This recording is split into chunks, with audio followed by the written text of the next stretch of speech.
Welcome, everyone, and thank you so much for coming to the May LSC meeting. It was kind of gloomy out there, but we're going to have a fun time in here today. So we're going to call this meeting to order at 6:04 p.m. We'll start with the roll call. Captain Ashland here. Tisha Buford. Rebecca Bailey here. Jamie Fleischman. She's Owen Frazier. Maureen George here. Sean Grove. Good. Dana Dudley. And Lockett. Ryan Burkett. Here. Ryan Bailey. Here. I'm gonna steer. Here. Velez. Here. Benjamin Wong. Here. David Marshall. All right, thank you. We're moving on to the agenda. There are a couple of things I want to change. Actually, just one. The academic decathlon team are national champions in Division 4. They could not make it today. They are studying for their AP exams. But figured, because Brainiacs, I don't blame them. So we'll honor them some other time. We're going to remove the academic decathlons. And there are two other city champions that I want to acknowledge. One of them, the girls soccer team, won city yesterday, so we're not going to have a reservation for them. It was happened so late, but congratulations to the girls city soccer. Is that 9 in a row or 9? 9 in a row.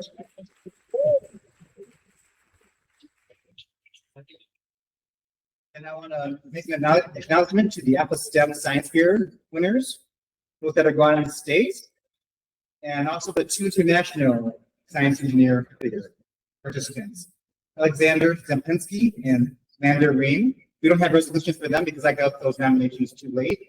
And we may not have a meeting in June, so I want to acknowledge them as well. In addition to our own Divina Suji, is the International Science Fair alternate, and Adrian Lee.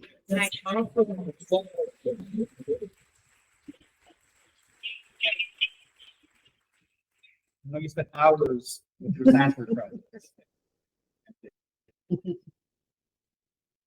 We're gonna move varsity boys for this team. Actually, gonna move that last. We're waiting for one more participant to come in. And we're gonna have varsity boys team as D. To move everyone else up one. So we'll start with the mental health here. A, D, C, D. And I'll make a motion to approve the agenda. All right, thank you. Do I have a second? Captain seconds. All in favor? Any opposed? Any abstain? All right, the agenda is approved. And moving on to the approval of the meeting minutes. Anna has spent her time preparing those minutes for us. Hopefully everyone's had a chance to review them. And if they look good to you, we have a motion to approve the meeting minutes. I'll make a motion to approve the meeting minutes. I'll second. And seconds, all in favor? All right, any opposed? Any abstained? Any abstained? And Sean abstained. Maybe we could close versus. So the abstention. Sean and Dee. All right, at this time, we will open the floor to public participation. We have a sign-up sheet here. If anyone wants to speak, we'll give you 2 minutes on the floor. Or if there's anyone online that wants to speak to you, please raise your hand.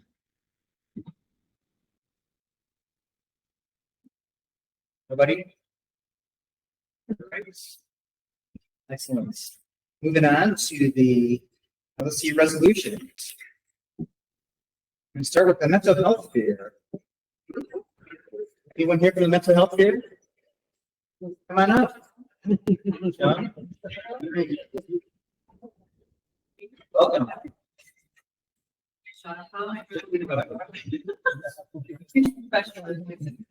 Right. Turn around to the cameras over there. So a resolution of the Lane Tech Local School Council honoring Lane Tech's Advocate Mental Health Resource Fair.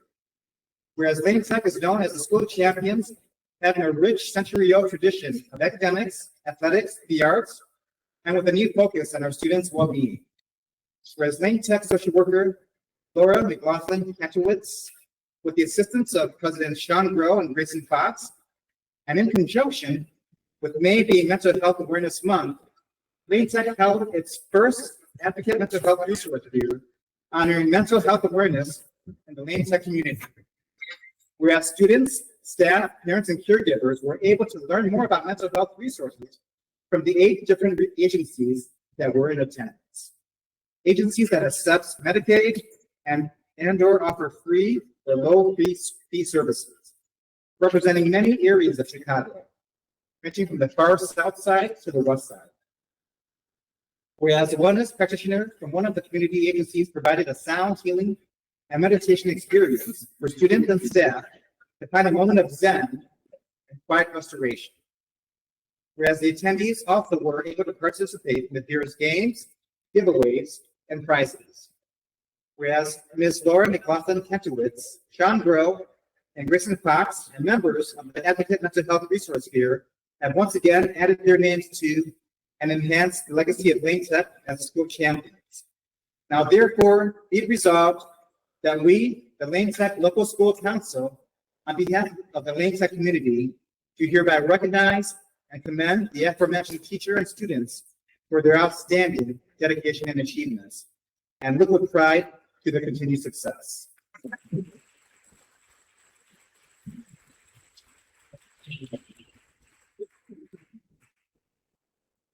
Thank you so much. Sure, yeah, 8 agencies, I'm sure you have 16, right? Right, well, we need bigger space. That's very popular. Thank you. Congratulations. Thank you so much. I'll get to take a picture. Yes, all right. All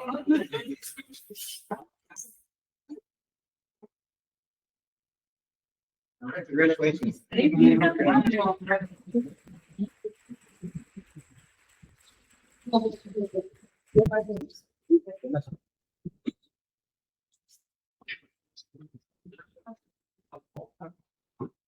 And next, we're going to be honoring Charissa Astronaut.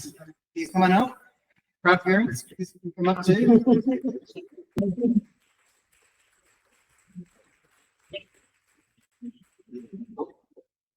All right, a resolution of the Lane Tech Local School Council honoring Carissa Vasilevich. Whereas Lane Tech is known as the school champions, having a rich century-old tradition of academic and athletic excellence. Whereas students of Lane Tech continue to exhibit the dedication, sacrifice, teamwork, passion, fairness, and spirit, which are the true hallmarks of the champion. Whereas Carissa V was named to Team Illinois to compete in the 2024 Western High School Championships in alpine ski racing that were held in Mammoth, California in March of 2024. Whereas Carissa finished in the top half in both giant slalom and slalom skiing against skiers from 8 other states, including skiing hotbeds in Colorado, California, and Minnesota. Whereas Carissa had the second fastest time for Team Illinois in the giant slalom competition. Whereas Carissa also holds the title as the under-16 gold division champion, the 2023 NASCAR National Slalom Championships, juniors division. Now, therefore, be resolved that we, the Lane Tech Local School Council, on behalf of the Lane Tech community,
We've known each other for years. Longer than I know.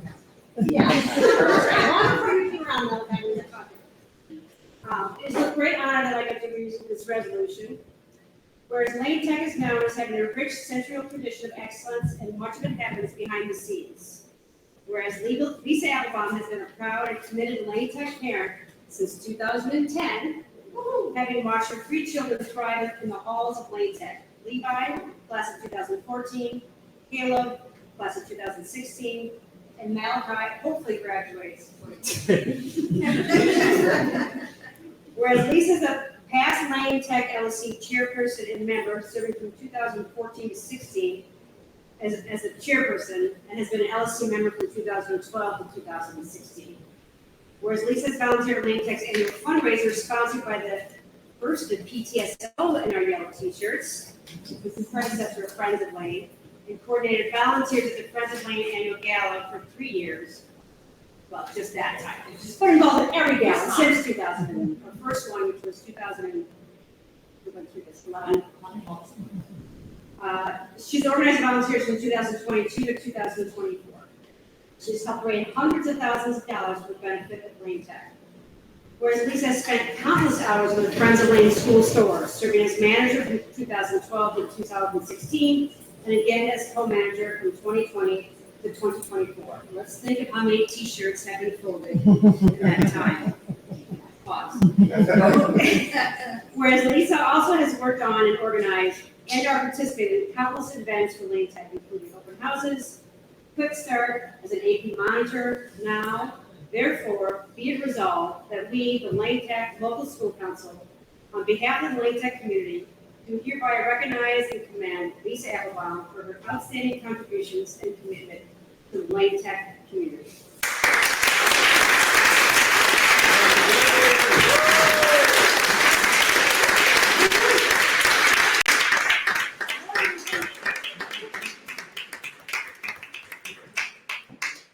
You only get a piece of paper, man.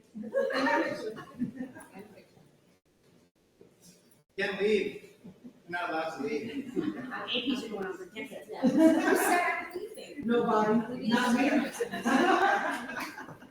Thank you, Lisa. And last but not least, we're going to honor the city championship boys tennis team. Please come on up.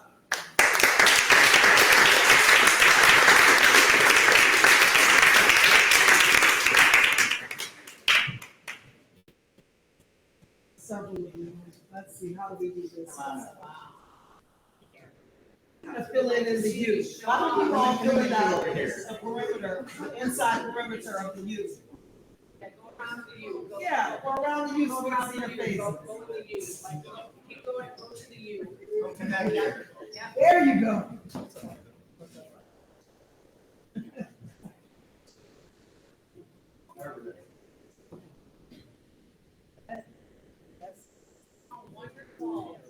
Mr. Park, Mr. Park, Yes. that's the camera, so make sure they can see the plaque in your hand.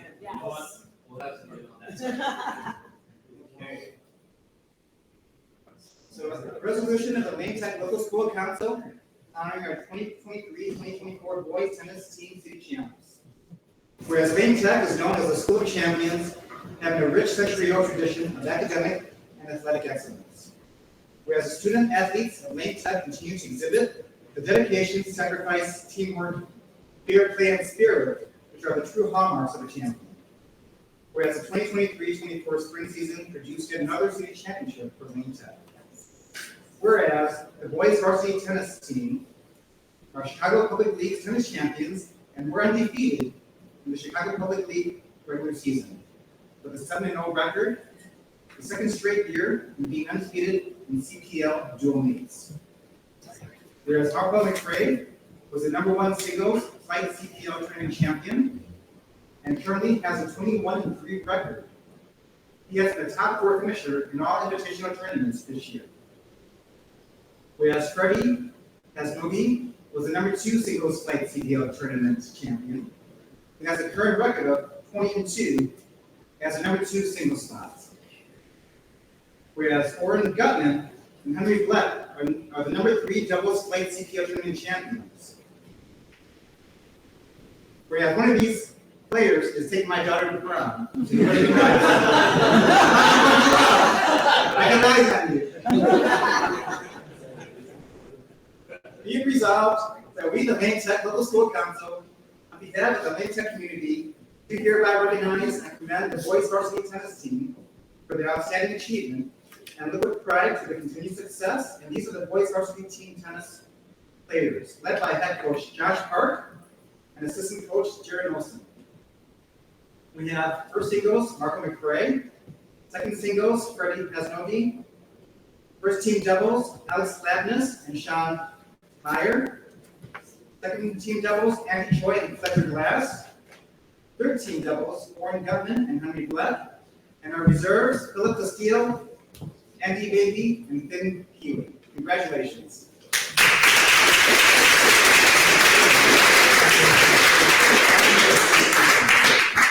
We have something for you, Ben. We would like to make you an honorary member of the boys tennis team. We got for you a uniform.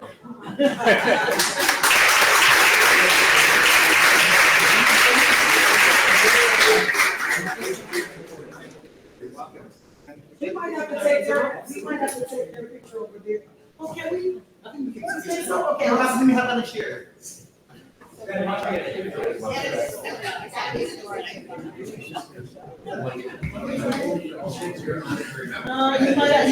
to do a little bit of this. There you go. You should like walk in front of That's a blend in.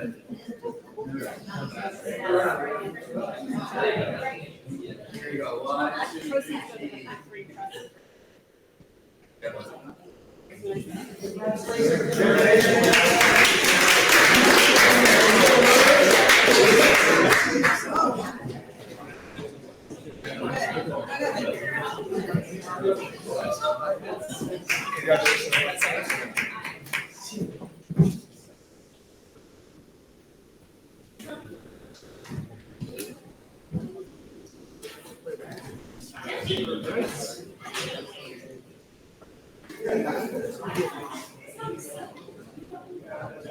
Now we're moving on to new business.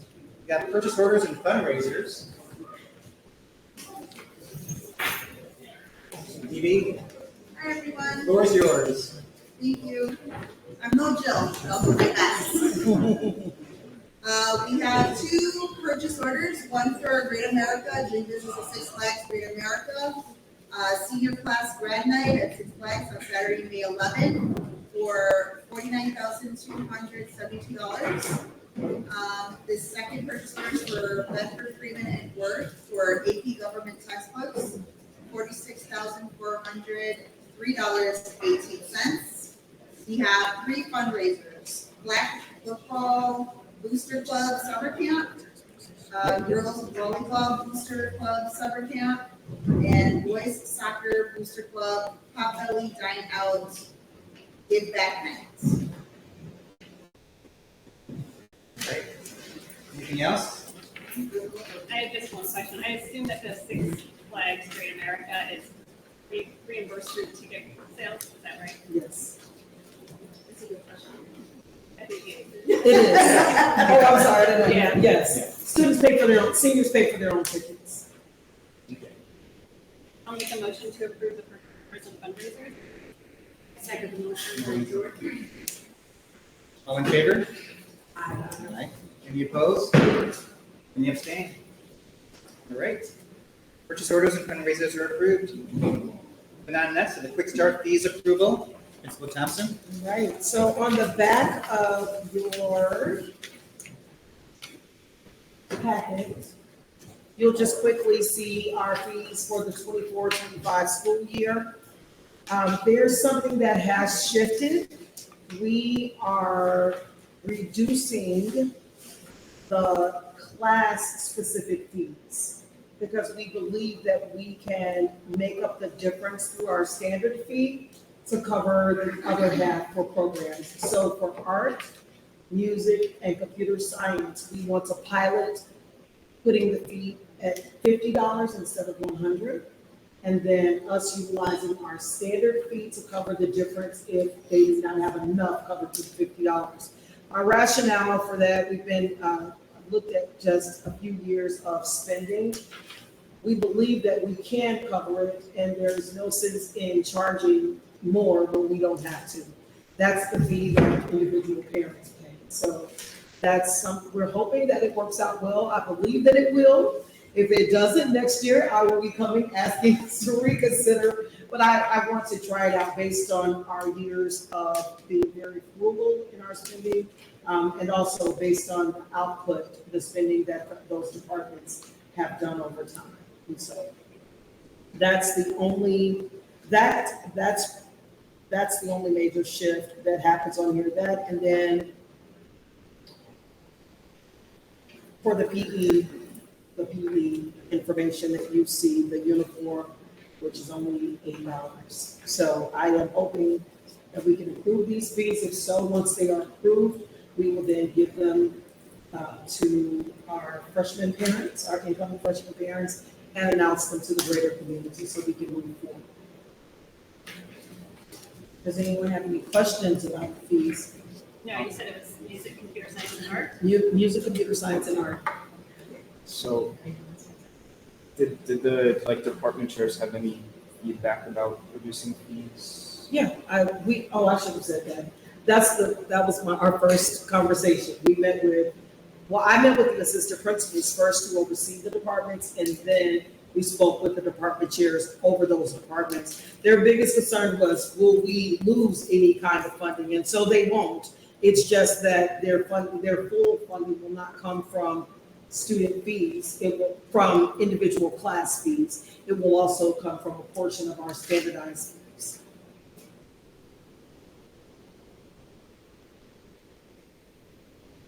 Any questions? Any other comments? You're the only person asking for less money. I know, Right? I do believe it will make a difference for parents, just when they're considering fees, and I have to be honest, we do need to charge fees. There's no secret about that. But when there are times when you can make adjustments and you believe you can still get by, then that's what you should do. So, Thank you for being a fiduciary for the parents and ensure that every little cent saved helps.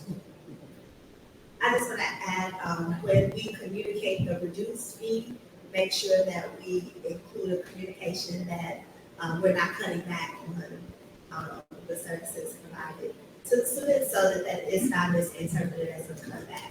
sure, that's a great point.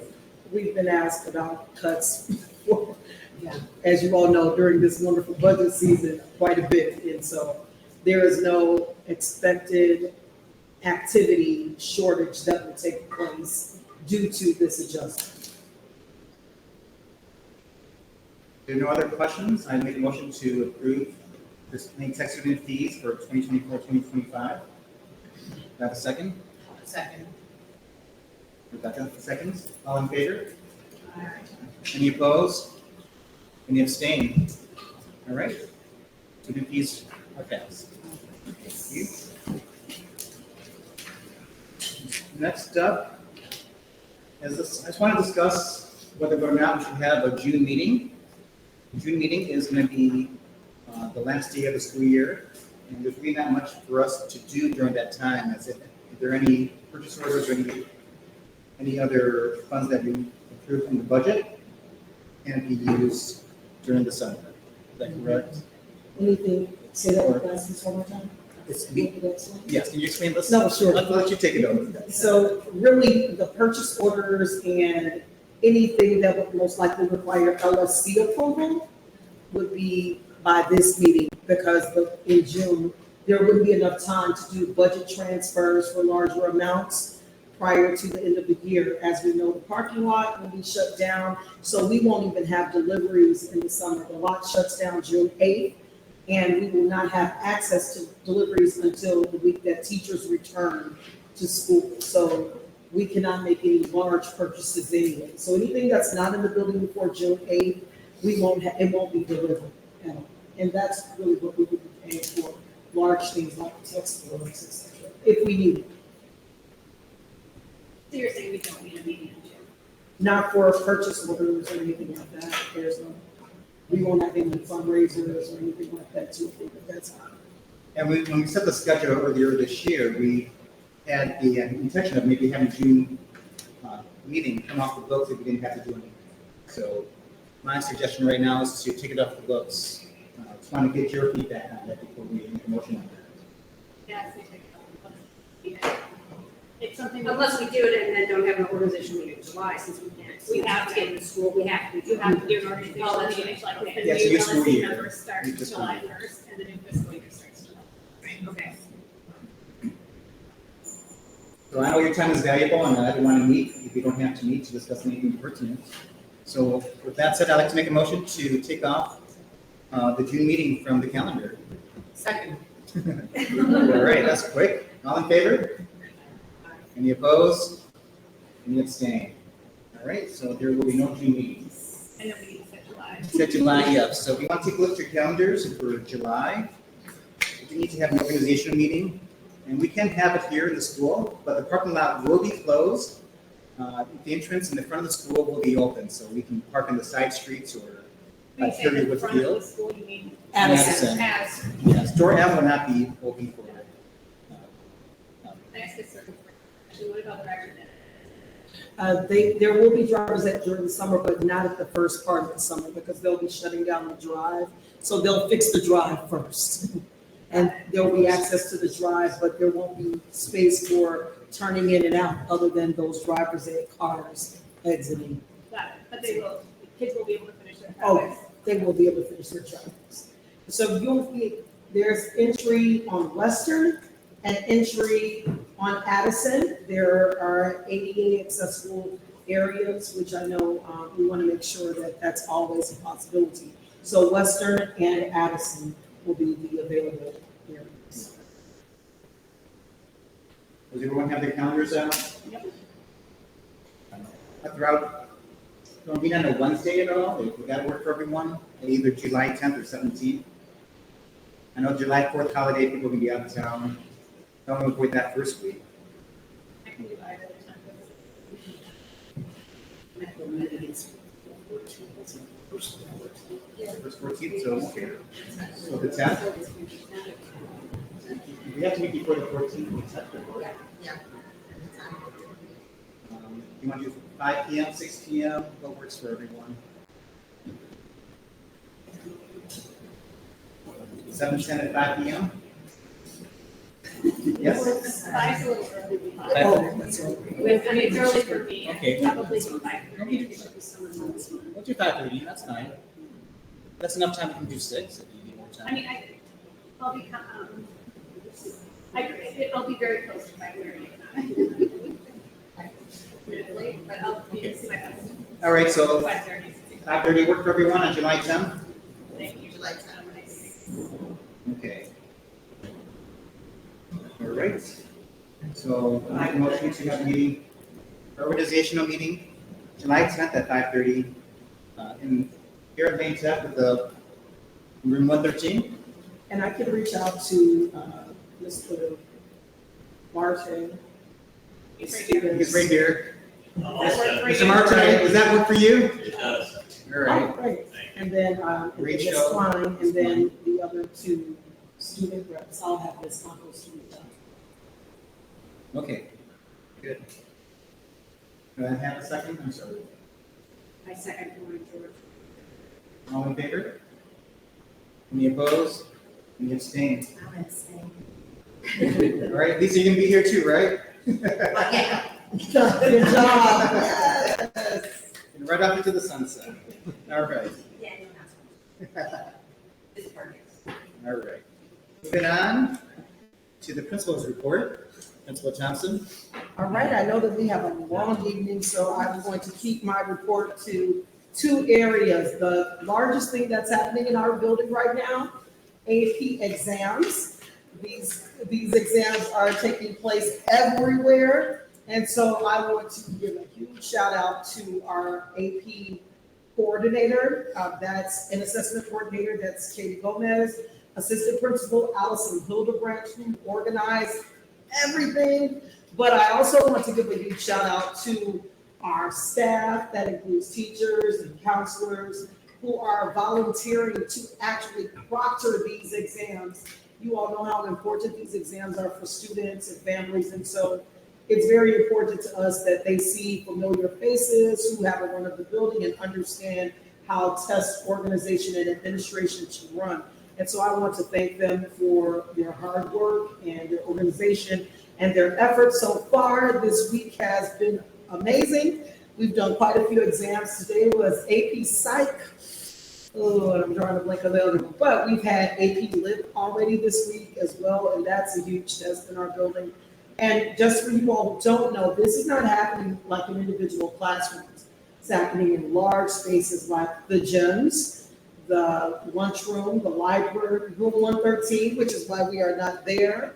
And so as many spaces as possible to accommodate the more than 6,548 exams that happen within these 2 weeks. On my report, you'll see approximately 6,700 because that account also includes some late exams that we've already ordered, but about 6,548 original exams are being taken. It's a lot of pressure for our students. They do want to do well, but every time I've run into them in the hallways or their breaks or something like that, I see lots of smiles, not a lot of sweat, so they're taking it in stride. And so I appreciate that, but they are working quite hard to accomplish, the best score that they possibly can, which we know is a huge deal for a college as it equates to not only dollars, but also placements. So good luck, all 3 of you. Yes. Good luck.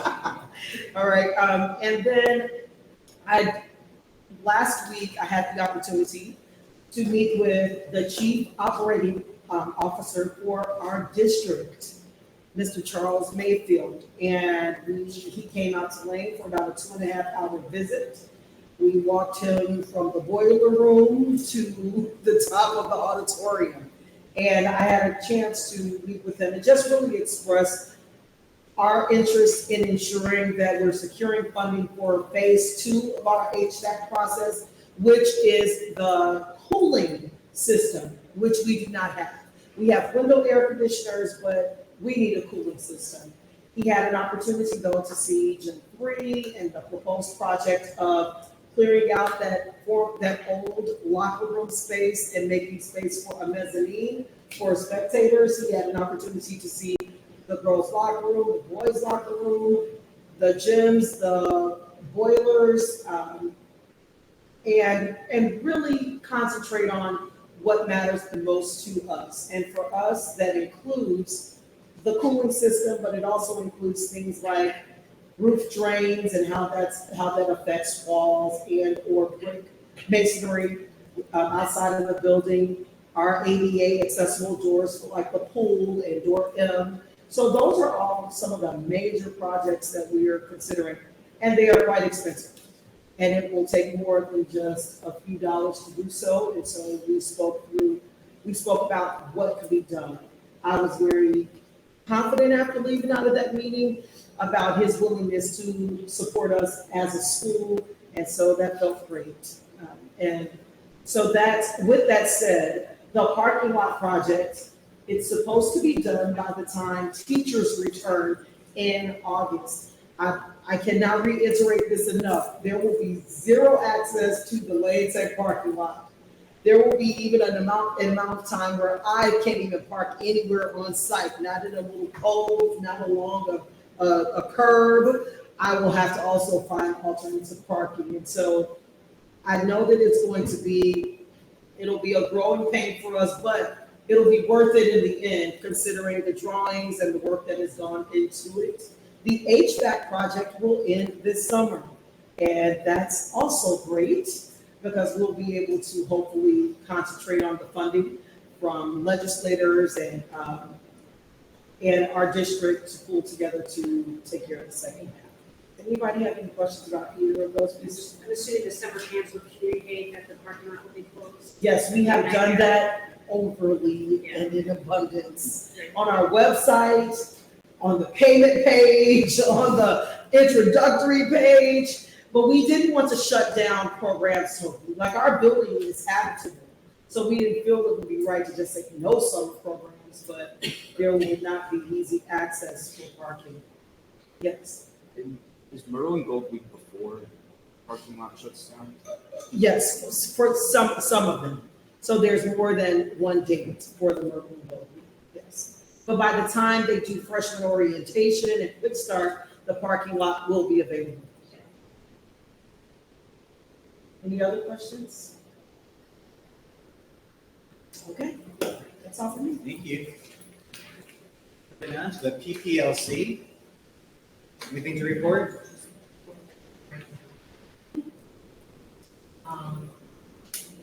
The PPLC met on Tuesday, and we had a presentation from our school psychologist, Peter.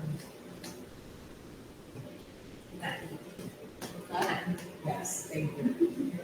And our committee that we put together on executive functioning, which I think I talked about last time, thought that his presentation was so interesting on being able to provide teachers with possible PD on using a data tool to help them with different types of curriculum strategies for also helping students to recognize or for providing interventions at different levels. So our committee is going to work with him in the next few months on how that piece could be woven into this larger picture of providing executive functioning interventions, especially to our freshmen. And even if that piece goes even beyond our freshmen. And then there were several different areas where we had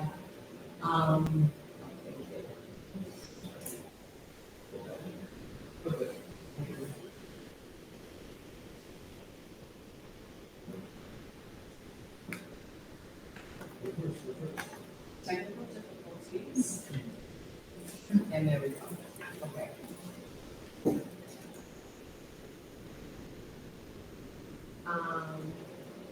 Then we discussed where staff are going to be surveyed to get feedback in several different areas. On cell phone use policy in the building, on student attendance and reinstatements, the way that teachers and students communicate and parents communicate on students coming back to school and missing school, excused and unexcused absences.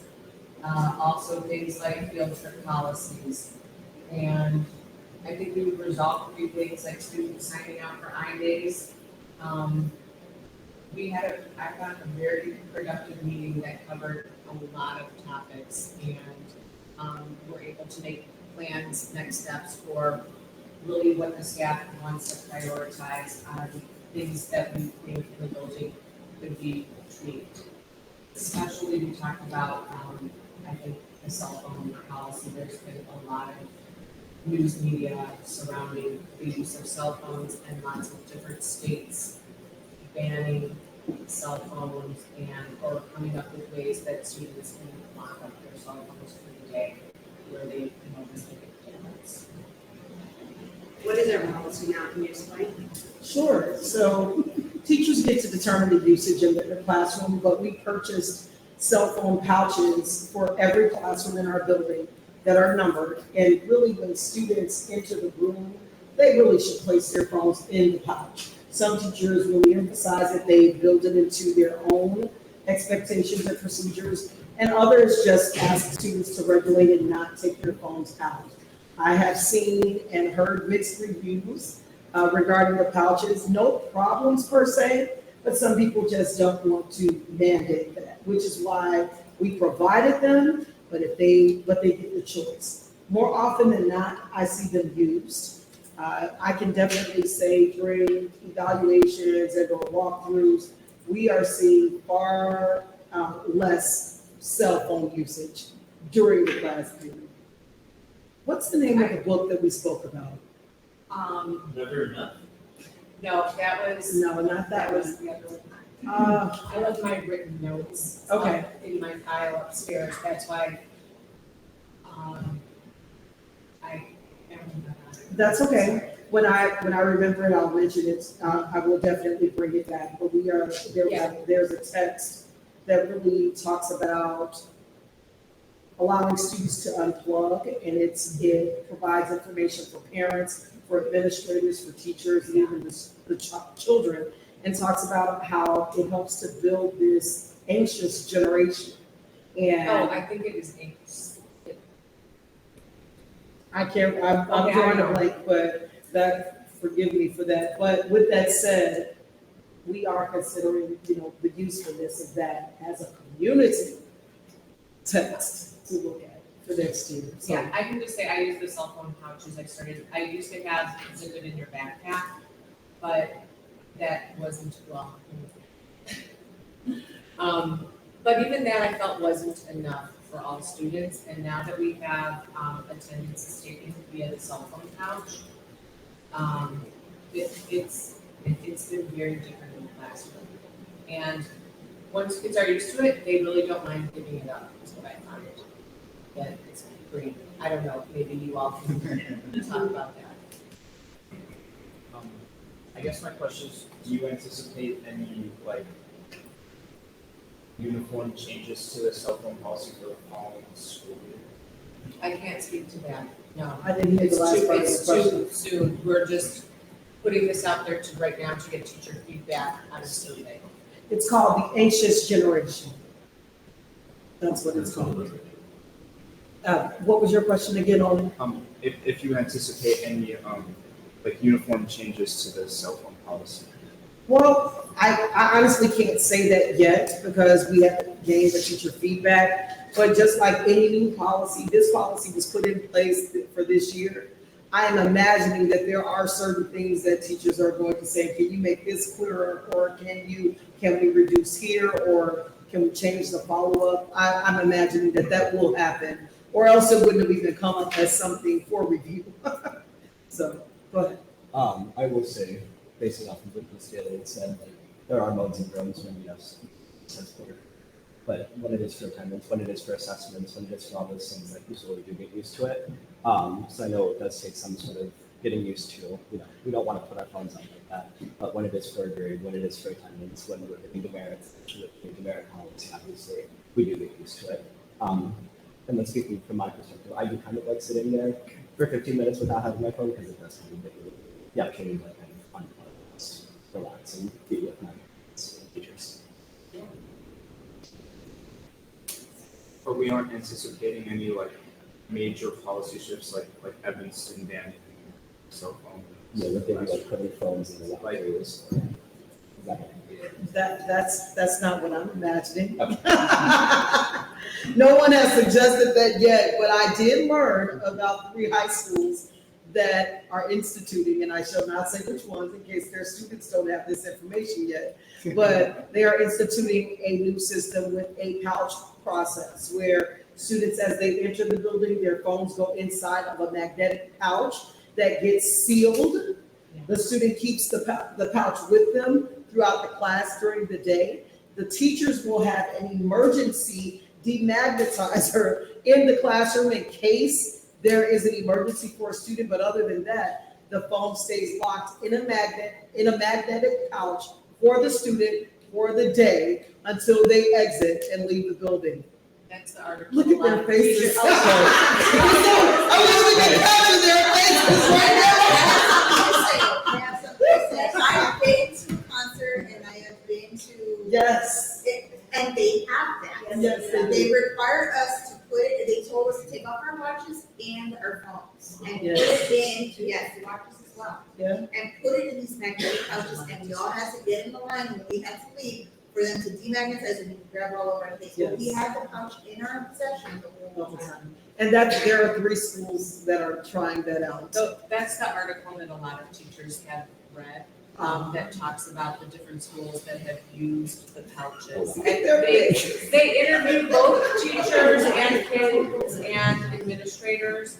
And if you read the article, most of the kids say that they were very, very anxious about giving up their phones initially, but afterwards, it disappeared. So there is something to be said to being able to engage in a conversation. And, you know, especially given that a lot of students did not do much socialization for 2.5 years. And so there are some social skills that have kind of gone by the wayside because of that. And we are seeing students interact. It's easy to grab your phone and kind of, especially in a large school like Lane, and get kind of drawn into your phone so that you don't have to engage. And so I definitely see why. But one thing that was asked today is, will the teachers put theirs in magnetic pouches? And my statement was, good luck with that. So, but Lane Tech has not purchased a $20,000 magnetic pouch system. It was $20,000 for one school that's a quarter of our size, maybe less than a quarter of our size. So that is not on the docket. That's not on the docket for August, but that doesn't mean people aren't going to ask. So I'll leave it there without divulging too And much I'm just gonna information. add that the biggest piece of research that swayed teachers was that the decline in mental health issues after the cell phones were taken away was just impressive. There was a study in Sweden that showed that we were also passing around, so I believe that. that was the. So parents might want that as a quick start fee, with the older time their kids have those hours on how to So, yeah. These poor babies, we're torturing my students, so let's move on. Let's move on, I want to say. Enough of that. All right. Right, President Lane? All right, hi, thank you for the resolution, not necessary, not necessary. Yes, it is. The gala was last Friday, and it was at Theater on the Lake, and everybody that went said they had a really good time. We did something new where we had small, unobtrusive class of whatever stickers, and family parents could put them on, so it wasn't a name tag, it wasn't a, hey, my name is, there you go. And you could if you were walking around, you could see somebody else who had a child in the grade, and it kind of was a conversation starter, so everybody loved that. There were 596 tickets that were sold. There were 9 different food vendors, restaurants that donated food. The auction is closed, but there are 4 items still left, like in July now. 1 second. Happy birthday. Yeah. Go ahead.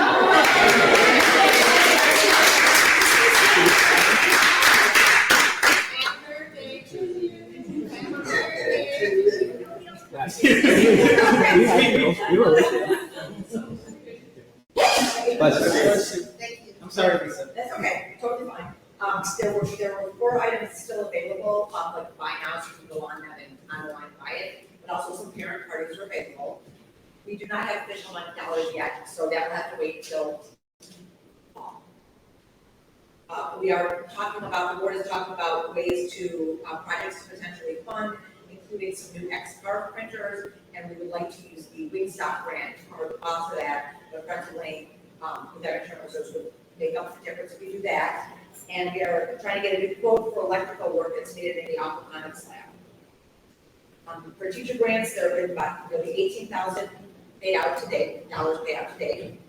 The Spirit store sales are going great. Parents are coming in and picking up their senior sign. We have still a little money, so we're gonna send a reminder out. And we're trying to add extended hours to accommodate the students who cannot take them with them at lunchtime on Fridays. If they don't have a car, the sign is way too big to put in their locker. And this is kind of hokey things, they are not allowed to walk through the halls with them unless they're leaving the building. So we're trying to find more after school hours to accommodate them so they can come.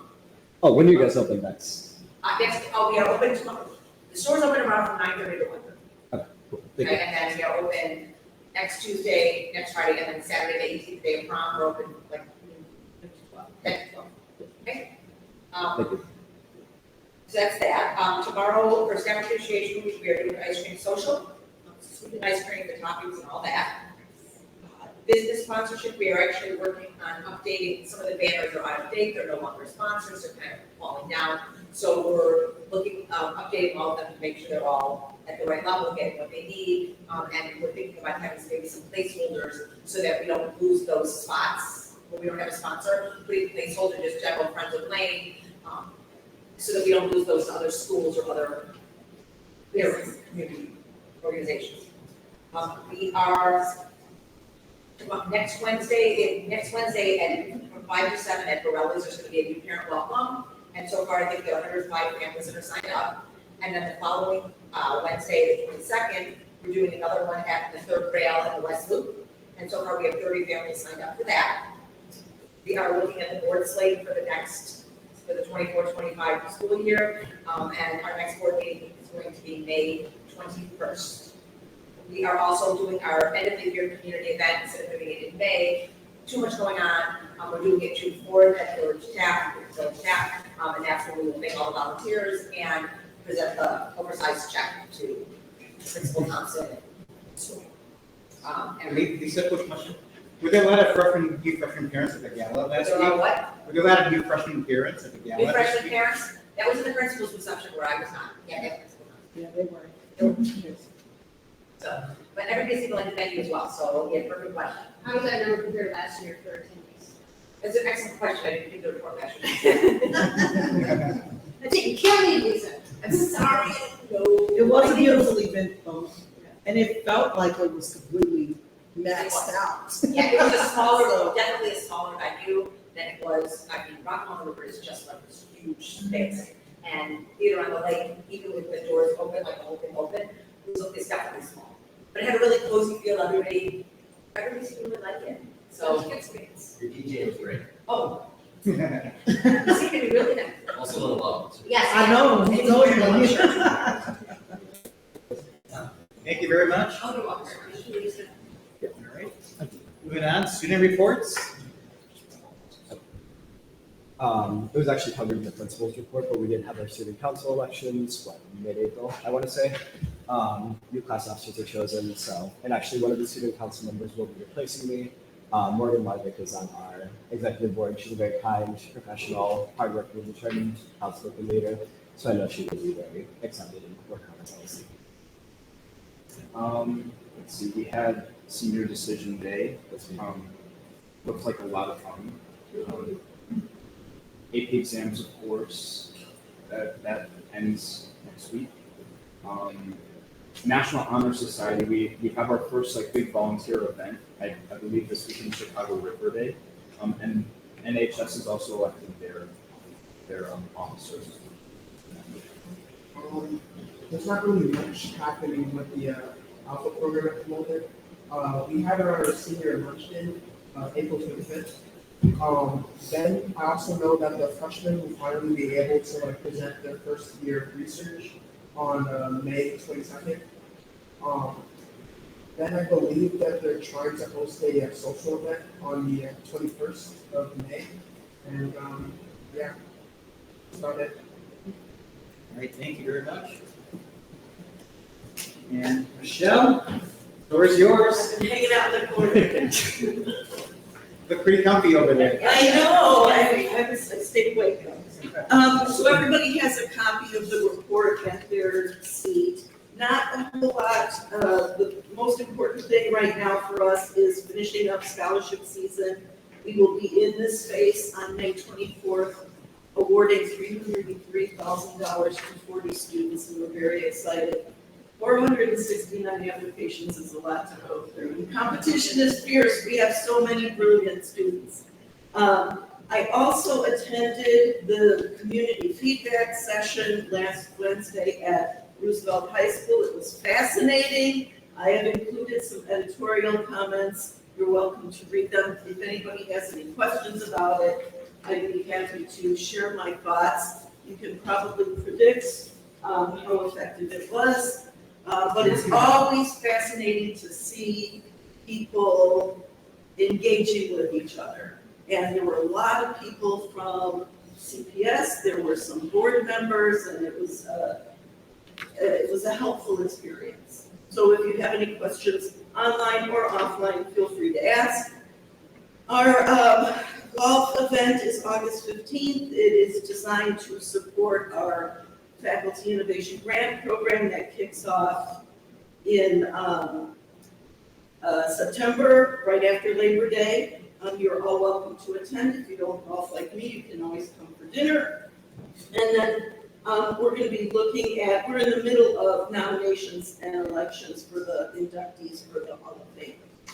And then in the back of your report, since my spidey sense told me that this was probably the last meeting of the year, I afforded you what we're calling our report card, but it's really a preliminary annual report of what our organization does. So it's broken out into our member services for alumni, philanthropy, things that we talk about here, what our financials are, just kind of an overview of what we have done in the last year. Any questions about that? So you know you're getting a pop quiz. All right, I'll make it quick. But since it's graduation time, I thought I would quiz you on the most famous high school dropouts from Lane Tech. Audience, you can participate too. Most famous high school dropouts, plural, from Lane Tech. Any takers? Look at that face. They're all old, so I'll forgive you because you're all young people. But the most famous, who you clearly don't know, is Johnny Weissmuller. He was the first movie Tarzan. And he went to Lane, on certain days apparently, in 1918. He was more often than not at Foster Avenue Beach. Another famous is Phil Cavaretta. Do we have baseball fans here? So if somebody knows Phil Cavaretta actually had to leave to support his family in the early 30s, and Percy Moore, who was he is actually the coach who created so many championships that we got the name School of Champions. He got Phil Cavaretta tryout with the Cubs. He made the team and he was with the organization for 19 years. And I'll give you one more. It's Carl Giammarise, and he dropped out in 1965. He had to decide, would he finish his senior year or would he sign a record deal, because he was part of a group in the 60s called the Buckingham's. And you can Google them, they had all kinds of hits in the mid to late 60s. So now you know it's more important to graduate, because no one will remember you if you drop. Thanks. Any questions about anything? Thank you for everything, Michelle. All right.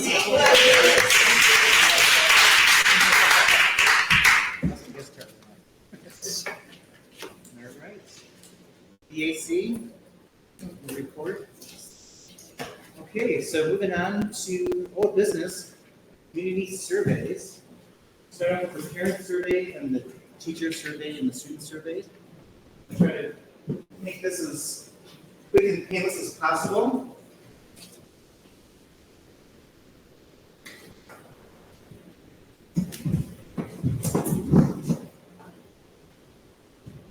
So we had 544 parents completed the parent survey. We had a nice push at the end, give us about 120 more survey responses. We compare and contrast this to last year. We had 529 completed surveys. And the responses came from 43 zip codes. We had 42 zip codes last year. And if you look on the bottom, it was on a scale of 1 to 10, we asked the parents, would you recommend Lane Tech to a parent with high school children? And the average went up this year by a tick. The average score was 8.83. Compare this to 8.77 in 2023, so that's a positive sign. So we're doing some great things over here. And looking at the type of people who respond to the survey, the average number of children currently enrolled at Lane Tech per household, 85% or 86% has one child here, 14% have two children, and then about 0.5% have 3 children here. And we asked them which grade do they currently have children enrolled. Majority of the respondents came from the 9th grade, the freshman class. We had 143 responses from the sophomore class, 124 from the juniors, and 74 from the seniors. And about under 100 from the academic center. And the majority of the responses didn't have any children in the academic center. And 22% had one child going through the academic center, and 1.3% have 2 children going through the academic center. And there are a lot of families that have previous students who graduated from Lane Tech. Over 86, almost 87% of the respondents had children who previously graduated from Lane Tech. A lot of proud family members here.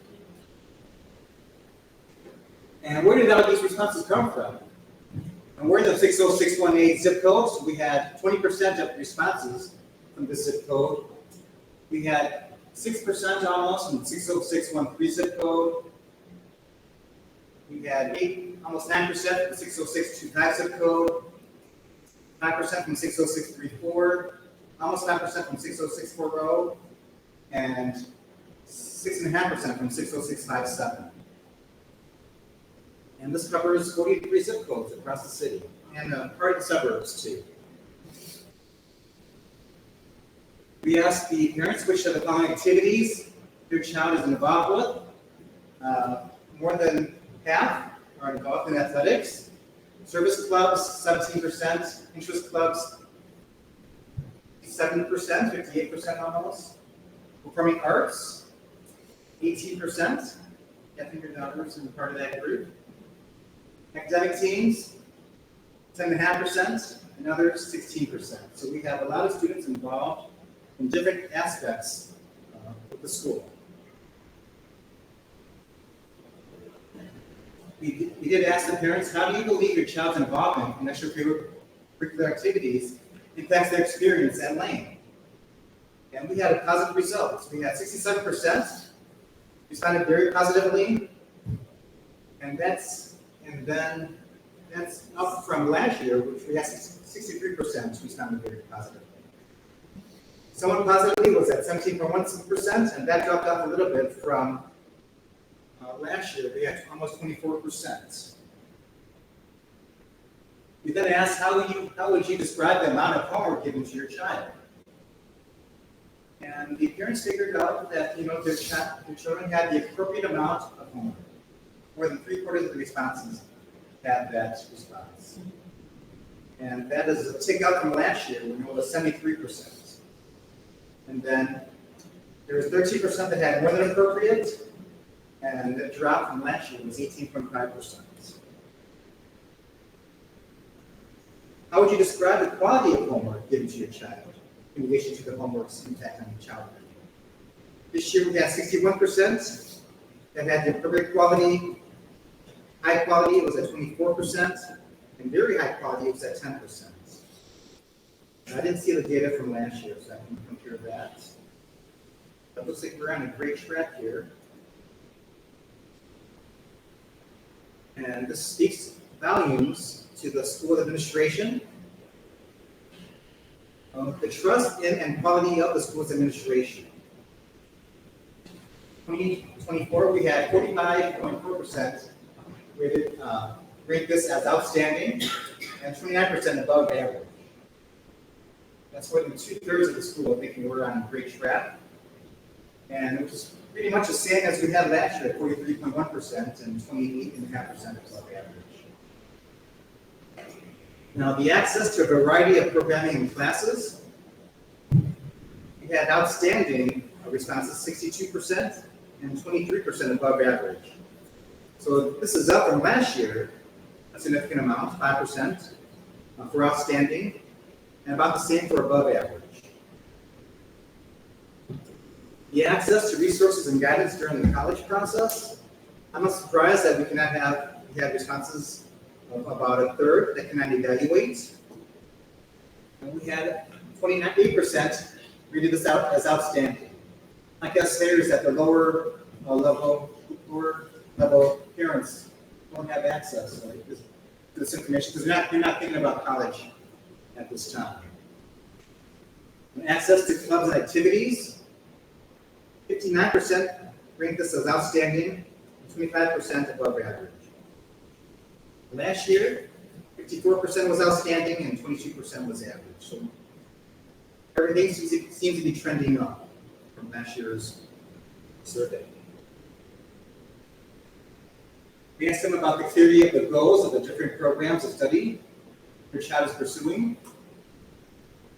The numbers didn't change too much from year to year, 34% outstanding compared to 33.5% last year, 34.7% above average, and 34% above average last year.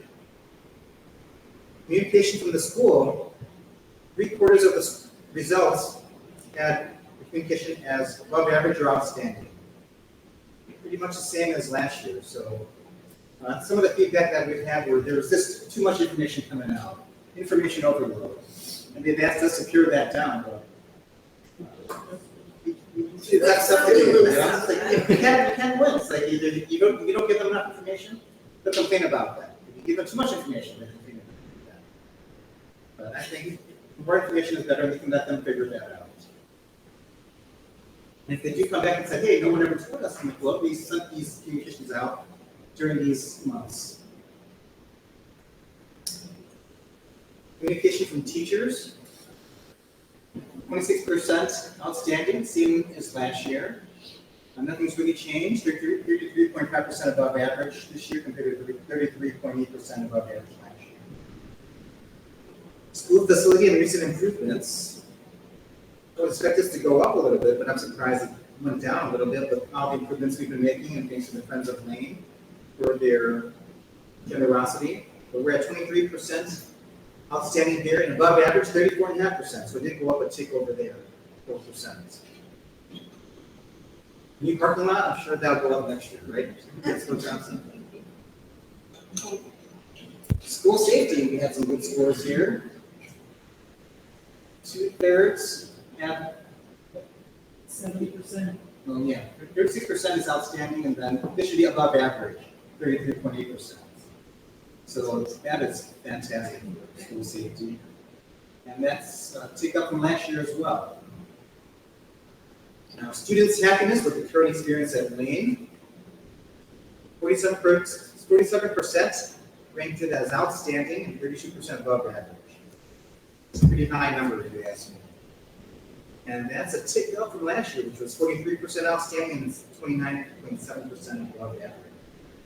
So I'm happy to see these results so far. Now we move on to the main climate. We asked the parents how they would rank the school as being supportive and inviting place for students.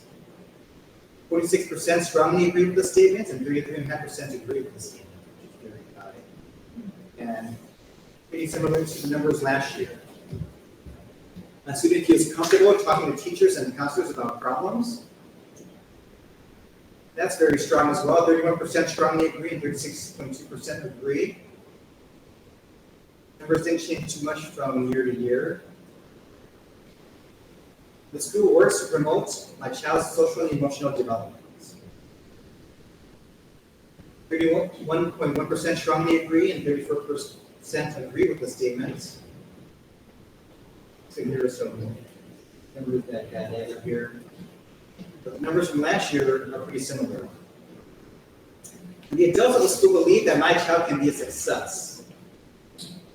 46.3% strongly agree with this statement, compared to 45.6%. And the numbers from last year was 32%, and it decreased a little bit for agree to 28% for this slide. The school teaching, counseling, and administrative staff listen to and are responsive to parent and student needs. The numbers are pretty strong here as well. We went up a tick, 35.8% strongly agree and 20.1% agree with this statement. I feel welcome at the school. 46.1% strongly agree and 30.5% agree with this statement. Over 3/4 of the respondents agree that they do feel welcome at the school, and I hope that is the case. Now, my child feels welcome at the school. 84% strongly agree with this statement. That's a very high number over there. Pretty much similar to last year's responses. My child feels comfortable expressing their opinions in the school without being judged. 63% agree or strongly agree with the statement, compared to 66% last year. Those are pretty good numbers. I don't see too many trends going in the wrong direction. They're pretty much equal or a little bit better. My child has found his or her niche and place in the Lane Tech community. We're at 70% agree or strongly agree. I believe this is 38.8% agree. 37% strongly agree. So very strong over there as well. And as a parent, I feel part of the Lane Tech community. The Friends of Lane helps out with this. The teachers, the administration, everyone plays a part. And it's at 55% over here. Pretty much similar to what we had last year, for agree and strongly agree with the statement. We're almost done. Hang in there. A couple more slides. Now, counseling and post-secondary services. We asked the parents how many times that their students met with their counselor. A lot of them said either none, 1 or 2. And as you saw from the survey, a lot of the parents were younger parents. How many times has your counselor reached out to your child by email? Similar trend here. None, 1 or 2. How many times has your child reached out to the counselor? Not too many times. But that changes when the student progresses through the years. My child receives programming support from their counselor. Strongly agree. 16.7% strongly agree. 26.8% and cannot evaluate is at 24%. My child receives college counseling support from their counselor. 12.5% strongly agree with the statement. 17.6% agree. And almost 40% cannot evaluate. No surprise there. Then my child received timely responses from their counselor. 21% strongly agree, 20% agree, and 31% cannot agree. The last slide here is the information that the CCC shares regarding college informative. We're at 50% agree, and then 32% cannot evaluate. Because we have different sets of parents responding. And that is it. I'm going to open the floor to any questions about the survey. I know there were some open-ended questions that we had asked them to respond. And I do want to read one statement that I think summarizes the sentiment of the students and the parents. It says, I love Lane Tech. My older kids went to a friend's selected enrollment school, and I think Lane is a much more nurturing place and really cares about each child. And in the 6th year he's been there, he has not had one bad teacher. I think Lane does an excellent job of hiring and retaining excellent career teachers. And that supports what we saw at the budget meeting. We had 97% retention rates. Teachers who are passionate about their subject matter as well as about teaching. We have also had good experiences with college prep counseling and the team that we worked with for the 504 plan. There's a great balance of creating a strong learning environment and understanding that kids are not perfect. I would recommend Lane to pretty much everyone. So I'm very pleased to read that. There are a lot of not sures about how to respond. There are parents who said this school is very large and Lane can be very rigid with working students. No surprise there. Ambitious students who are not in NELTAC, AMPA, or MEGA are really placed at an extreme disadvantage, and we discussed this at our previous meetings. And access to individual attention, guidance, and career support. You don't have as much access to that. You have to seek it out. We saw in the survey that not many students are being proactive. I guess it takes time for them to be comfortable here. It'd be interesting to have some of that information of freshmen versus. Yes. See that data. And some other statements, they would like to have more club teams because it's very hard to get into the athletics because it's very competitive programs that we put up here, and even for the arts and theater. With that, if there are no questions, I'm going to pass it on to Mario.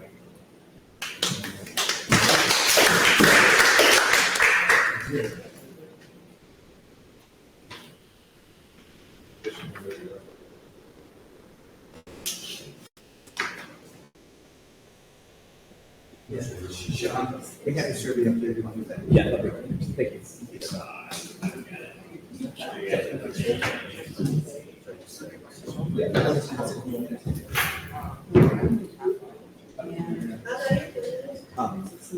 Actually, I'm not sure. So let me make sure I don't keep you. But like we can do this.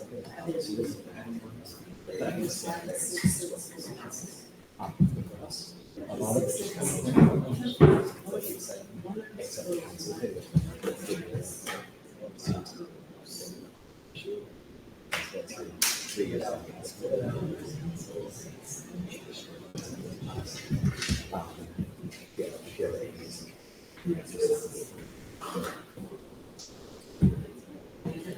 It's an IBT across the championship.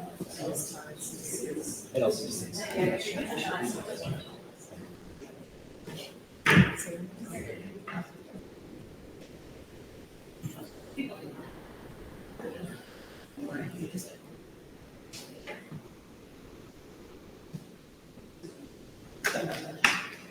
Yes.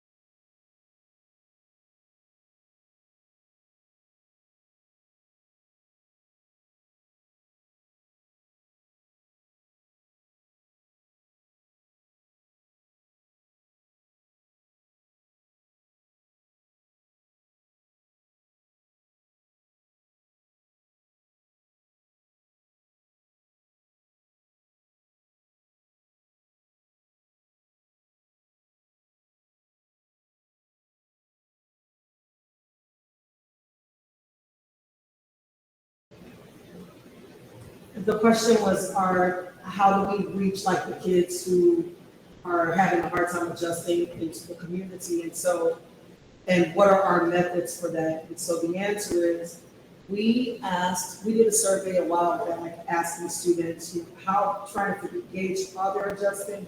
But then we also asked, hey, would you like a mentor, like a student mentor or an adult mentor? I was shocked at the number of kids that said yes, surprisingly. And so that's what we did. We paired them with adults and or students based on their own interests.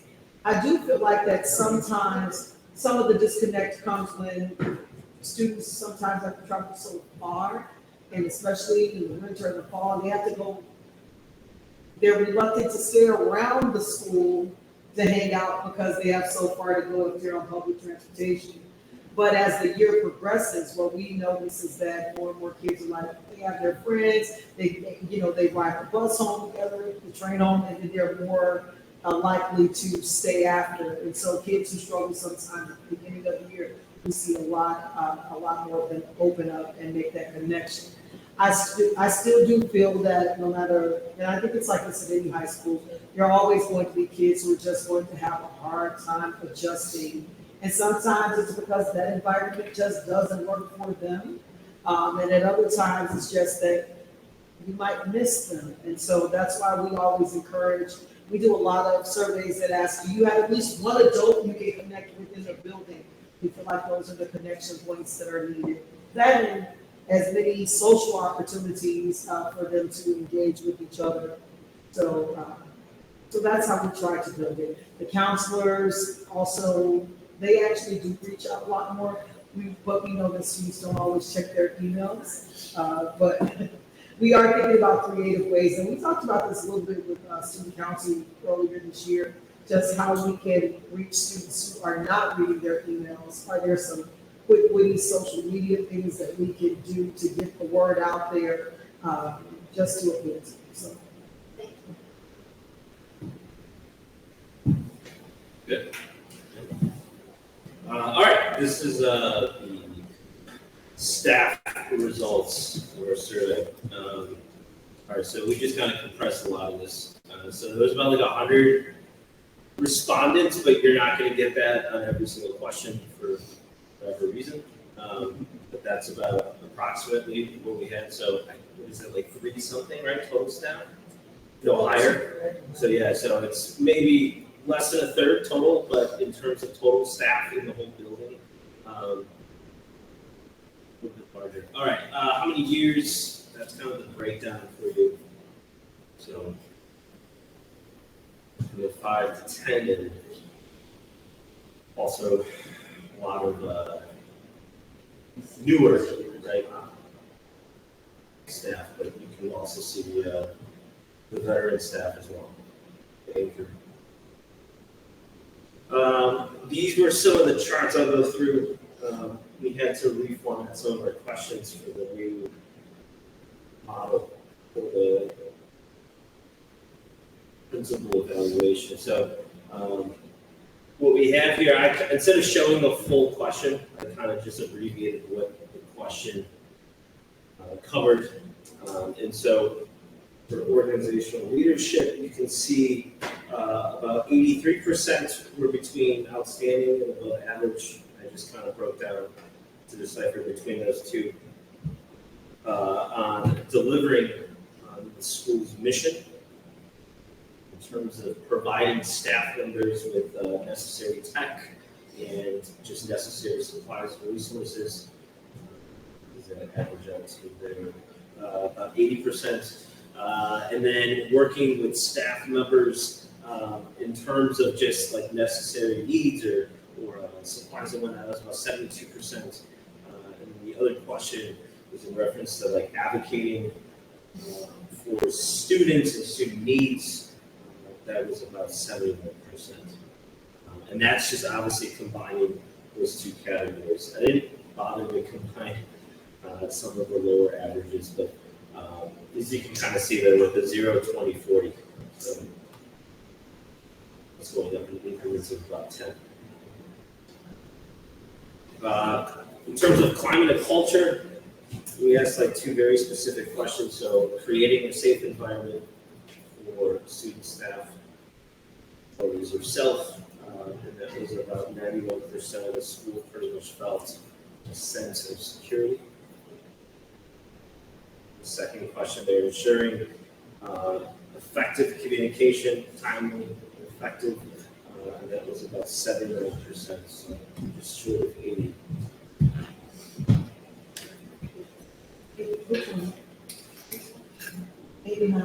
Sorry, 89. I said 79. 89%. Correction. Instructional board. Let's see here. We had a question on in terms of adapting and implementing appropriate curriculum in terms of rigor as well. Right? That was about 83% there. And then we had also promoting proven curriculum strategies throughout different departments throughout the school. 82% there. In terms of using any sort of achievement data, and I think a lot of that probably goes a lot to our PDs and a lot of our data that we get throughout the entire school year that we're usually implementing or analyzing, sometimes even in departments or specific, like for example, the social studies has multiple kind of subfields, so sometimes we'll use specific data, freshman, sophomore, junior, implementing some of that. And then the last one there, right, standards-based or AP curriculum. So from an AP perspective, right, that's kind of a large base, but for teachers that are not using AP, right, some of them are using standards-based curriculum as well. So that was about 70%. And then in talent, this was one of our last slides here. In terms of talent throughout the school, so this kind of dealt more with the staff there. So the questions were asked in terms of collaboration with staff. And so that was like in a kind of a more broad sense, whether it's day-to-day interactions or outside of school or just school functions and whatnot. That was about 73% there. Evaluations and timely feedback. So this is more dealing with specific who oversees certain departments and APs, but in terms of also providing that feedback to staff members for whether they're more formal evaluations or more informal. 61% there. Availability of support, whether that's with Principal Thompson here or like with admin themselves. That was about 80%, so relatively high. Approachability, also very high there. Environments, at least since I've lived here, right? I always say that the environment has always continued to improve, whether that's security, but also just in terms of interactions. That's a relatively high, well over 80, I think that's 87% there. And then the last one there, in terms of staff appreciation, which I think this is technically staff appreciation, but 88% there. So I know we kind of go, we're very spoiled, we're very lucky to also get a lot of committees and alumni and friends of women and a lot of groups that kind of acknowledge our hard work, but also, you know, there's a lot of people in this building that don't get appreciated maybe on a daily basis, but that appreciation a lot of times is Thompson and staff and admin do like to acknowledge a lot of times when we have PDs and days where students aren't in the building, but you know, it's a good acknowledgement, right? Sometimes to get that. And I think the last slide here was just in terms of overall, right, staff members with contentness. You can see like I kind of just put the obnoxious 9 and 10 there because that's like overwhelmingly where most of the focus should be there. We're pretty happy. So plenty of time to say. So questions? I know that was like hyperspeed, but I think it's pretty quick if you just kind of look at it. And I think similar terms from last year, but just the questions were slightly different, but pretty similar. not too far off. The only thing that was different last year was more questions that were kind of more centric to the remodeling of the questions that kind of refocus in other areas for the most part, pretty similar. Thank you.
Staff have been here 26 plus years.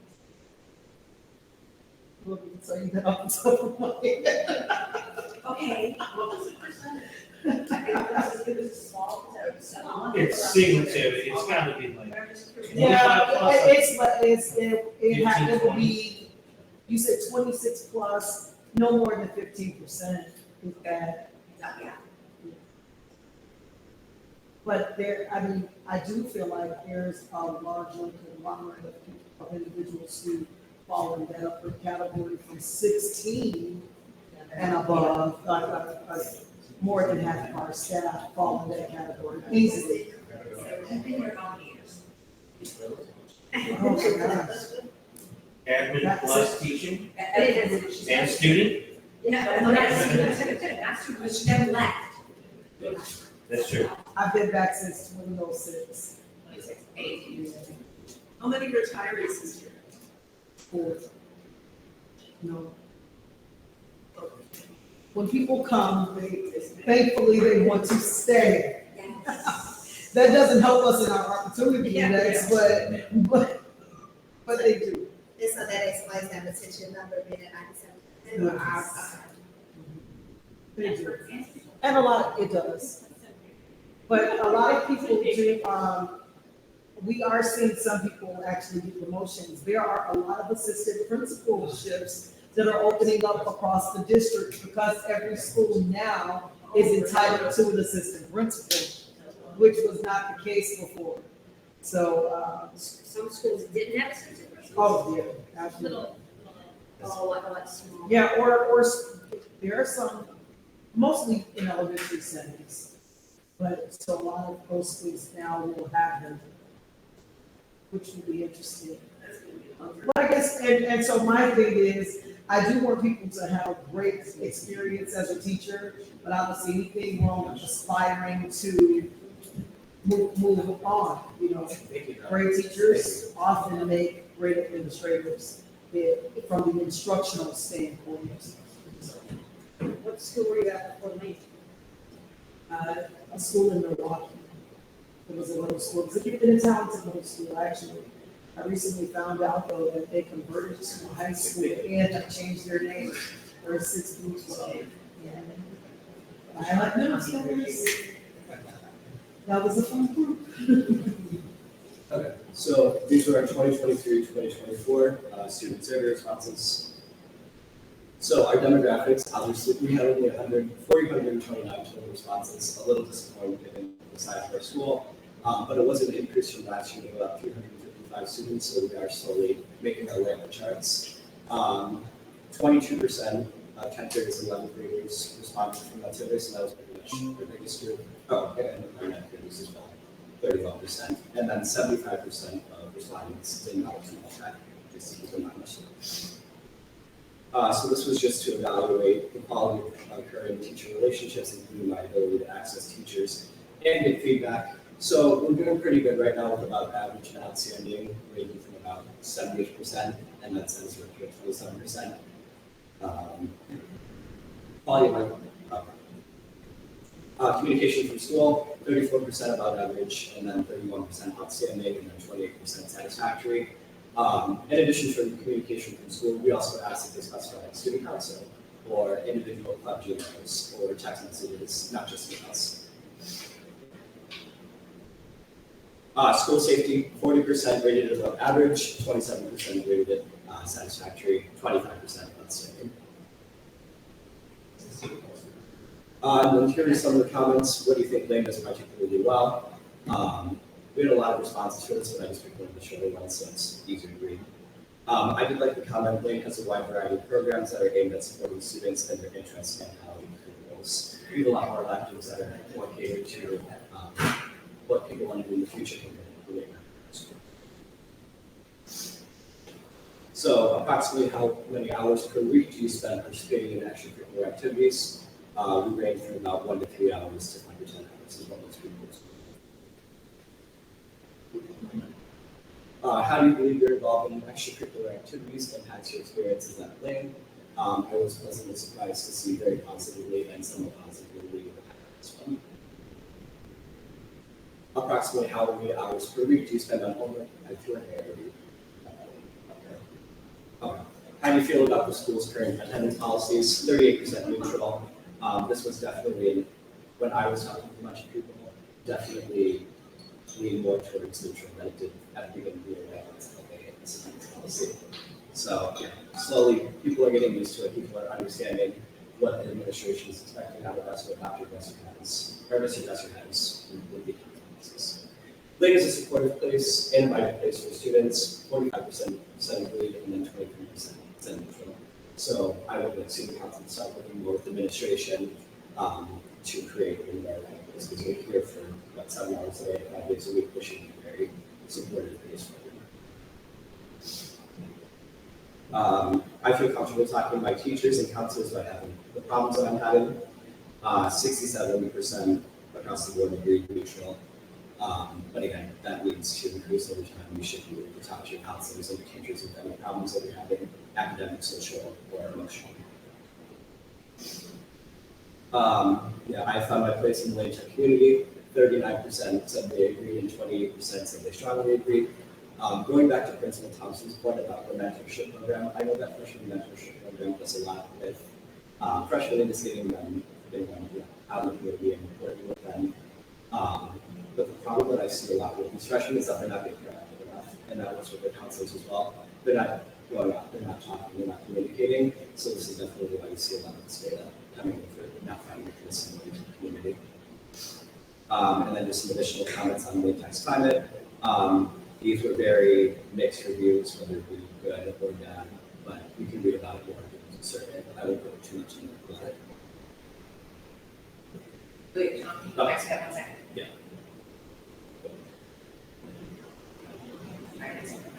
Yeah.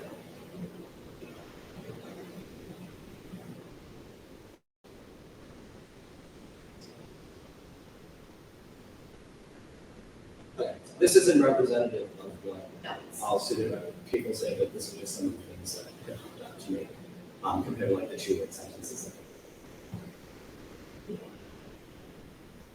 On a scale of 1 to 10, would you recommend Lane Tech to incoming students? I was really happy to see about 30% said 8 and then 20% rated. So we're doing pretty well. And then please give us the reason that you gave the school. And Owen did want me to bring up a point about the gender neutral bathrooms as well. And just to clean them in general. We have a student voice committee here, we have a safety committee. The administration does value student voice staff. I think have been tech, that's definitely one of the driving factors behind a lot of the changes that we have here. So I'd like to really with the gender neutral bathrooms or with the actual bathrooms. If, for example, the paper towels were out, you could fill out a barcode that says, hey, can you please, replace the paper towel section. So those small things are really in my opinion. Are we good to go for the next slide? Yeah, next. Awesome. I feel comfortable approaching my principal and assistant principals. 31% did say rarely, almost never, but then we have the occasionally, every now and then, often. Last year we did a promotion with Principal Thompson. It was called Tea Time with Thompson. You could sit in your lunch period and just talk for 50 straight minutes, just yell about anything. I think that definitely did change a lot of people's thoughts about the principal and administration because it is scary. And if you're a freshman here, you're approaching Principal Thompson with your 4,500 students. It is a little intimidating, comprehending all the six assistant principals. So I just think those types of activities definitely make people more, or make the assistants, principals, and principal just more welcome. Okay, lead school culture and environment that develops students' learning, creativity, or creative, social, emotional, behavior, and physical capabilities. 40% said often, 34% said often. So again, we're great. Creates and supports a climate that values, accepts, and understands diversity. Most of the time, 41%, 36% often, usually, so pretty good. So please provide any additional comments on the intensive administration. Again, a lot of it revolved around the administration actually listening to the students' voices and active listening and implementing the changes that the students have.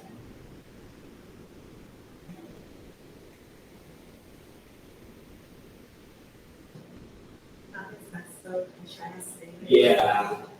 Again, it's starting to is becoming more mixed, but a lot of it too did revolve around the merit policy, which again, it's going to take some time to get used to, especially with high days when older stuff when people are participating in that, and then you have 100 of them that can't participate. People get angry.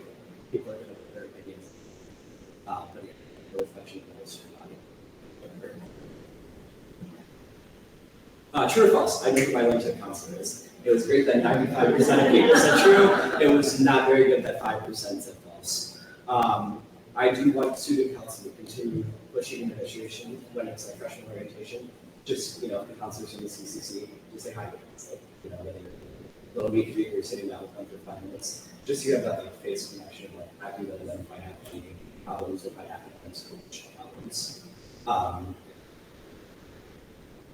How many times have you met with your counselor this year? 38% said one time, 22% said 0 times, which was kind of reflected in the answer as well.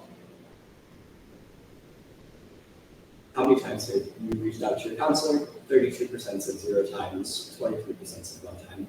So again, that goes back to them being proactive and advocating for yourself. A lot of the people that go through these mentorship programs or these academic support groups are advocating for themselves, and we as students are teaching them, hey, just email the teacher. Use your planner, stay organized with your assignments. And obviously it's going to take some time because most of these people are valedictorians of their graduating class. They didn't have to study, they never formed true study habits. And then once they get into the building, they really have to real fast. So it does take some time to get used to. But again, there are students here to help support them. And how many times did your counselor reach out to you? 31% said that time. 29% agreed to the statement above. I received programming support from my counselor, and then 29% strongly agreed.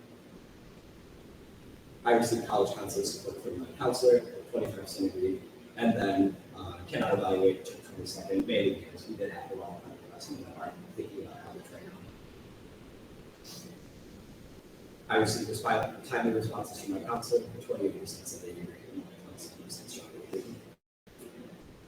I feel comfortable reaching out to my counselor regarding programming and college assistance, 32% strongly agree, 31% agree. We do want to increase this numbers when it comes around college application season.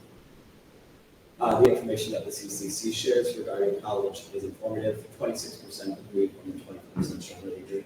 I also think too with the 23%, it's the underclassmen that are experiencing in college, and just so that we know what the CCC is or what resources can be provided for them.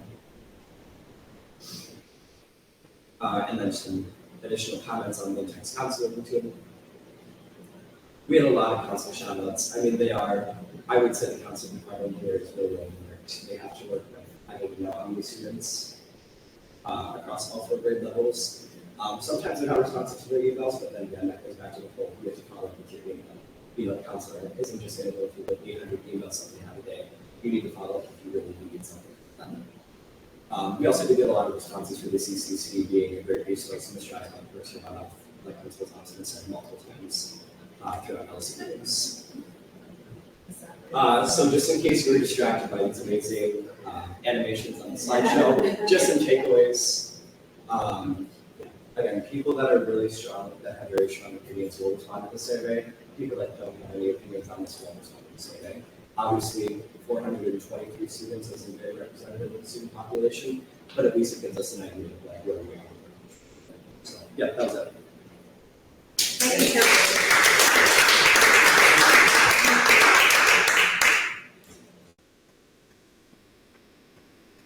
All right.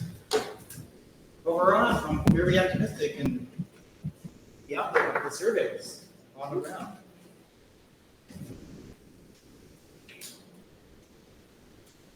Any questions for Sean or for me or Mario? Guys all surveyed out? Good surveys. Questions. Well, it's not really a particular question to Sean or anyone. It's just more of like, what exactly are we planning on doing to, I guess, inform students about like the what like counselors can actually do for said student? Because I feel like a lot of people don't understand the value of counselors, especially like underclassmen in general. So like, do we have any particular initiatives that we're planning on doing to address that issue? So typically happens in the fall, but I feel like, you know, just in seeing some of the comments, students are kind of in a fog in the fall.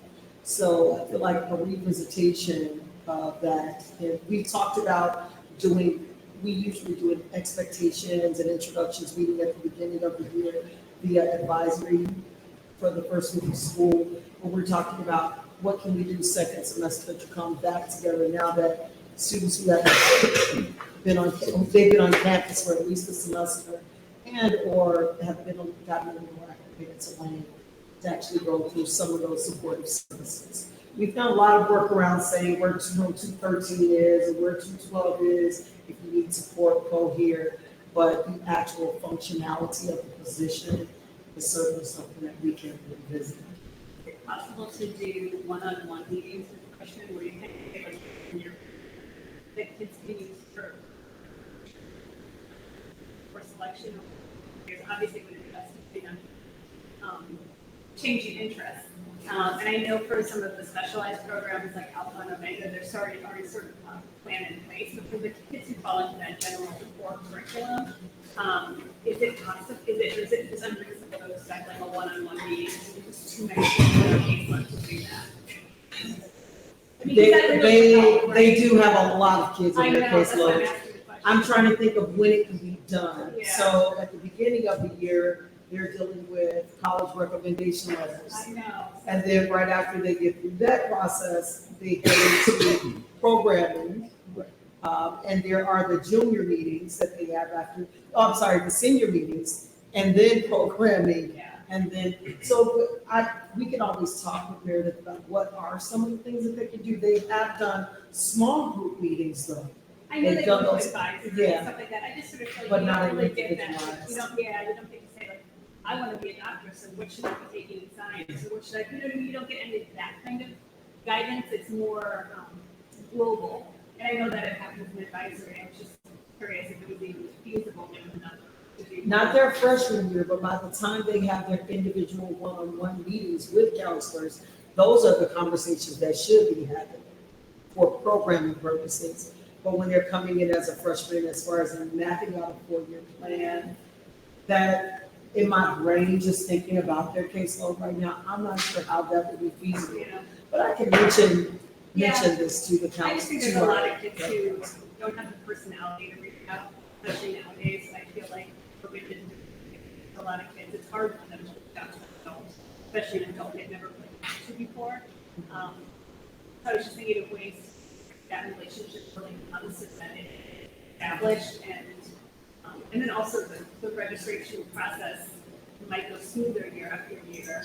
And you would have, the administration might have a better sense of what courses you have a stronger interest in what you don't, and it could benefit if the staffing is available. Our course caseload is huge. It is. They're under 400 now because of the addition of the counselor, an additional counselor last year, but average is around 375. All right, well. Just another suggestion, you know how, at December, I believe it is, like the open house where parents are able to go to the class, maybe do a quick 10-minute, or maybe 15-minute overview of the different ancillary services, the counseling, college and career, or whatever services we have in the building available. I think during the lunch periods, the counselors host something, but it is in all of the other services, it's just the counselors. They host sessions during the lunch periods, but that's a good idea too, to just bring in all of the additional. Yeah, not take up a whole time, just a quick, like each service has a slide, and contact information if you're interested in learning. I feel like we do a good job getting the information generally out, it's just getting people to actually, the kids to actually utilize it. There's a disconnect there, right? And that's what I was just trying to think, for those kids who are not as inclined for whatever reason to reach out on their way to kind of have a relationship. Reaching out. 2 of my 3 kids would never reach out.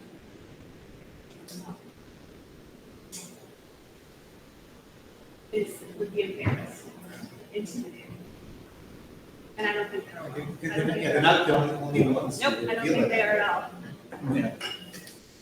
Okay.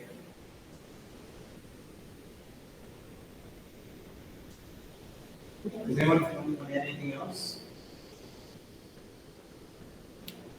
I want to take this time to thank Divine, Sean, Takesha, Susanna, for your service to the LSC Main Tech community.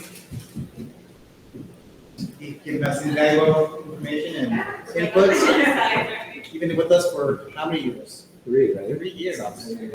Yes. So, yeah, little party just. This is rubbing up your world. Thank you. Explain Chicago. Yes. So people in Iowa will be like, what? Right. Thank you. You'll need it. Thank you. Thank you so much. It's either that or the L train. I like that Thank you. Good luck with graduation. Divine, we'll be here if you need to talk to us or find us. You know, I'm Drake, class of 94. Really? What'd you major in? I was an economics major. Yes. Thank you so much. You have 1 more year. You can go to find us too if you need anything. And after 6 years, you are done. I am, but you'll see my face around the building every so often. All right, we hope so. I won't be a stranger. All right. Thank you so much. And I just Lisa, want to yes. say, like, thank you for making all these LSCs in the last 4 years, online or in person, so enjoyable and sometimes entertaining. Thank you very much, and so much to be Right, Lisa, you will be missed. Don't be a stranger. I'm just leaving these meetings. I'm not going to do this. All right. No one from your meetings. Yes, I'm letting you know, there was one. Does anyone else have any announcements? Great. Happy end of everyone. Good luck with the rest of the Happy time. graduation to those in graduation. Yep. Thank you. I'd like to make a motion to adjourn this meeting at 7:55 PM. Do I have a second? I'll second. John seconds, all in favor? Any opposed? Any abstain? All right.